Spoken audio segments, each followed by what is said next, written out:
पकाउने विधिदेखि लिएर बनाउने तरिका सिकाउनु गइरहेको छौँ।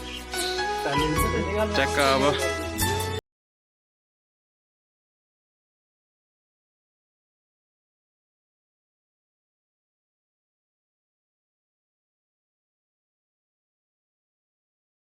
यति भिजायौँ हामीले। यहाँ फेरि पानी युज गर्नुपर्छ। अलिअलि काँडा पनि रहेछ, ढुङ्गामा भिजाएर ट्याक्क लगाएर अब यसो गर्दैछौँ। अब यसलाई अब हामीले ट्याक्क लगाएर अब ढुङ्गा छानेर त्यसपछि बनाउनु गइरहेछौँ। टक्क अब हामी शिलाजित सफा टालोमा छान्न गइरहेछौँ। शिलाजित चाहिँ अब यस्तो हुन्छ, ठ्याक्क चुया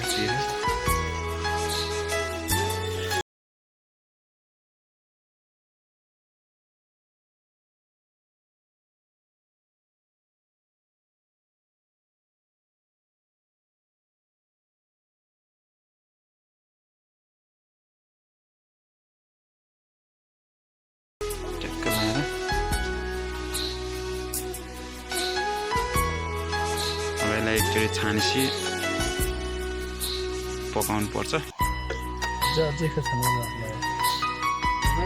हामीले एकचोटि छानिसक्यौँ। अब फेरि एकछिन टिक्राएर एकछिनमा चाहिँ फेरि छान्छौँ हामी। अब हामीले छानेर यति भइसक्यो। हामीले अब पकाउन लागिरहेछौँ टक्क लगाएर चुलोमा, इन्डक्सन चुलोमा। गाई चाहिँ हामीले अब पकाएर यस्तो भइसक्यो।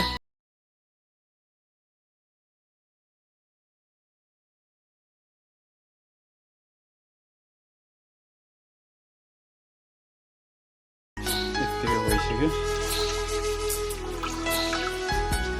यसलाई फेरि पकाएर बनाइन्छ। हामीले पकाइरहेछौँ। अब यसलाई पानी सुक्न लागिसक्यो। पानी सुकेपछि अब केही समयमा रेडी हुन्छ हाम्रो शिलाजित। भन्दै तपाईँलाई पाकेपछि भाँडामा ट्याक्क राखेपछि देखाउनेछु। अहिले बनाएको शिलाजित यस्तो भइसक्यो।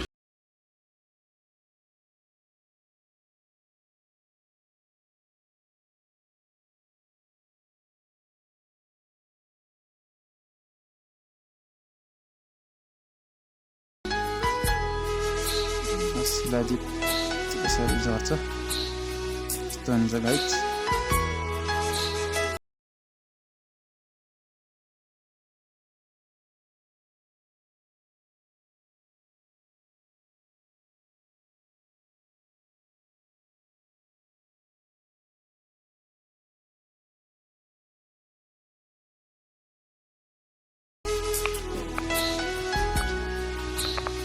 कमेन्ट पनि गर्नु होला।